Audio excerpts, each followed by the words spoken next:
ተወኩል ማለት ከችግሮቻችን ልንወጣበት የምንችለው በርካታ አማራጮች መንገዶች እያሉን ጉዳዩን ወደ አላህ ማስጠጋት ማለት ነው።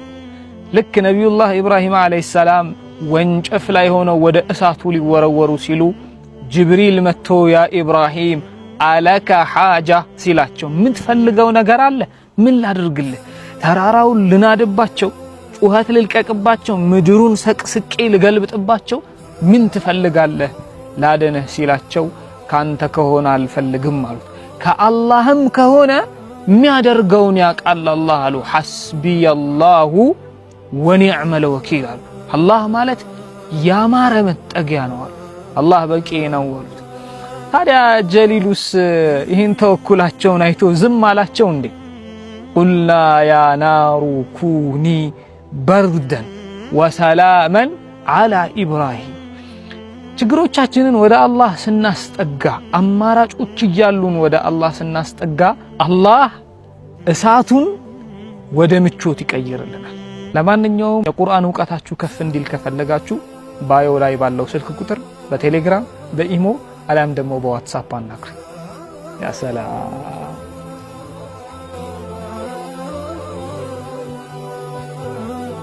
አላህ ነቢዩላህ ሙሳ አለይሂ ሰላም ስለ አላህ ሱብሓነሁ ወተዓላ ከተናገሩት በጣም ቀልብ የሚይዙ ንግግሮች መካከል አንዱ ይሄ ነው። ላ የضሉ ረቢ አሉ፣ ጌታዬ አይሳሳትም አሉ። ወላ የንሳ የሚረሳም ጌታ አይደለም።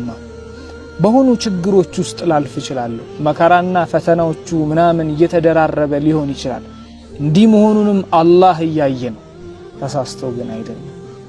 1000 ጊዜም ልጥራው፣ 1 ጊዜም ልጥራው፣ ያቺን የጠራውትን ጥሪ ረስቷትም አይደለም። ላ የضሉ ረቢ ወላ የንሳ። ያ ሰላም። አላህ ስለተከበረው ቃሉ ስለ ቁርአን ሲያወራ ምን አለ? ثم أورثنا الكتاب الذين اصطفينا من عبادنا። በጣም ወደኛ ቅርብ ለሆኑት ባሮቻችን መካከል ስለመረጥናቸው ባሮቻችን ዩኒክና ስፔሻል ለሆኑት ባሮቻችን ይህንን ኪታብ አወረስናቸው ይላል አላህ Subhanahu Wa Ta'ala። በህይወታችሁ ወደ አላህ ቅርብ ከሆኑት ባሮች አላህም ወደሱ ስላስጠጋቸው ባሮች መካከል ለመሆን ስታስቡ ውርስ ያለ ከሚያወራው ከቁርአን ጋር ለመኖር ስትወስኑ በዛ ነገር ላይ የትኛውንም አይነት መስዋዕትነት ለመክፈልም ዝግጁ ስትሆኑ ወደኛ ወደ አልጀዘሪ ኢንተርናሽናል ኦንላይን ቂርአት ቻናል ጎራ ማለት እንዳትረሱ። በ0900715101 ይህንን ስልክ ቁጥር ሴቭ አድርጋችሁት እናንተ በፈለጋችሁት ስትፈልጉ በዋትስአፕ ስትፈልጉ በኢሞ አሊያም ደግሞ በቴሌግራም መመዝገብ እንደምትፈልጉ አናግሩ። በአላህ ፍቃድና በእናንተ ጥረት የአላህን ቃል ለመቀበል ዝግጁ በሆነች በእያንዳንዷ የሰው ልጅ ልብ ላይ ቁርአንን እናስቀምጣለን ኢንሻአላህ።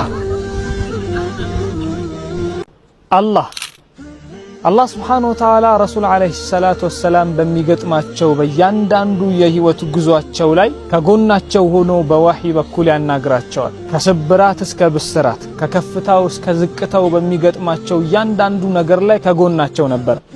ቀልባቸው በተሰበረ ሰዓት ላይ ቀልባቸውን ለመጠገን ከተጠቀማቸው የሚያማምሩ አያቶች መካከል አላህ እንዲህ ይላል፣ ፈላ يحزنك قولهم ያ ሙሐመድ አለይሂ ሰላቱ ወሰላም ንግግራቸው አንተን እንዳያሳዝንህ ይላል።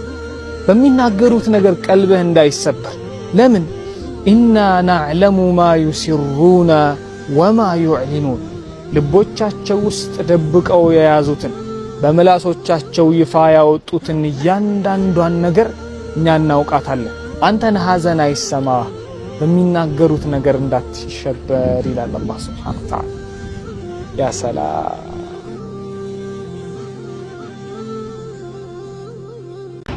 አላህ አንዳንዴ ዱዓ ልታደርጉ ቁጭ ብላችሁ እጃችሁን ካነሳችሁ በኋላ ቃላት ጠፍቶባችሁ አያውቅም?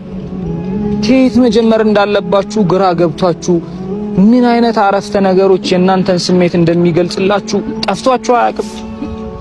ቁርአን ላይ አላህ ካስቀመጣቸው በጣም ከሚገርመኝ የቁርአን ሐረጎች መካከል አላህ እንዲህ ይላል፣ ቀድ ነራ ተቀሉበ ወጅሂከ ፊሰማእ። የአላህ መልእክተኛ ያ ነቢ ሙሐመድ ዓለይሂ ሰላቱ ወሰላም ከጭንቀት ከውጥረት ብዛት ከኛ እርዳታንና እገዛን ክጀላ ወደ ሰማይ ያንጋጠጥክበትን ስብር ብለህ ወደ ሰማይ ያየህበትን ፊትህን ስሜቱን አይተነዋል። ፊትህን አይተን ተረድተንሃል ይላል አላህ ሱብሓነሁ ወተዓላ።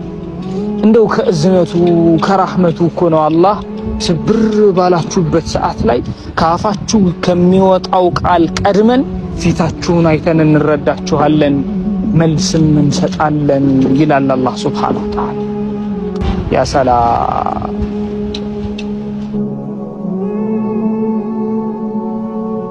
አላህ አለም ነሽራህ ለከ ሰድረክ፣ እኛ ላንተ ቀልብህ በጠበበ ሰዓት ላይ ብዙ ነገሮች ተደራርበውብህ ጭንቀት ውስጥ በገባህ ሰዓት ላይ ቀልብህን ሰፋ ጠገና ላደረግንልህም ወይ?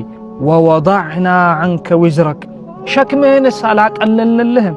አለዚ አንቀደ ظህረክ፣ ይሄ ትከሻህን ሰውነትህን ጎብጠህበት የነበረውን እላይ ላይ ተደራርቦ አስጨንቆ የነበረውን ሸክምስ አላቀለልንልህም ወይ? ወረፈዕና ለከ ዚክረክ፣ ሙሐመድ የሚለውን ስም ቁረይሾቹ ጋር ከነበረው ጠንቋይ፣ ደጋሚ፣ መተተኛ፣ ገጣሚ ምናምን ከሚሉት ነጥዬ ስምህን ከስሜ ጋር ዓለም ላይ አላናኘሁትም ወይ? ከፍ አላደረኩትም ዚክርህን? ሙሐመድ ሲባል ልቦች አይርዱም አይኖችስ አያነቡም ይላቸዋል አላህ። አሁን ደግሞ የሆነ መደነቃቀፍ ውስጥ ነው ያለኸው። ፈኢነ መዐል ዑስሪ ዩስራ፣ የህይወት ጉዳይ ነው። ከችግር በኋላ ከጥበት ከመከራ በኋላ ነው ምቾት ያለው። ታገስ ያ ሙሐመድ ዓለይሂ ሰላቱ ወሰላም ይላቸዋል አላህ። እንግዲህ ተራው የኛ ነው። ብዙ ቦታ ሄደን ብዙ በራን ኳክተን አላህ አይቶናል። የጠበበችውን ቀልባችን አላህ ሰፋ እስኪያደርግልን፣ ሸክማችንንም አላህ እስኪያቀልልን፣ የጠፋውንም ስማችን አላህ እስኪያድስልን ድረስ እሱ ላይ ያለንን መተማመን እያጠነከርን እንሄዳለን። አላህ እሱ ላይ የተማመነ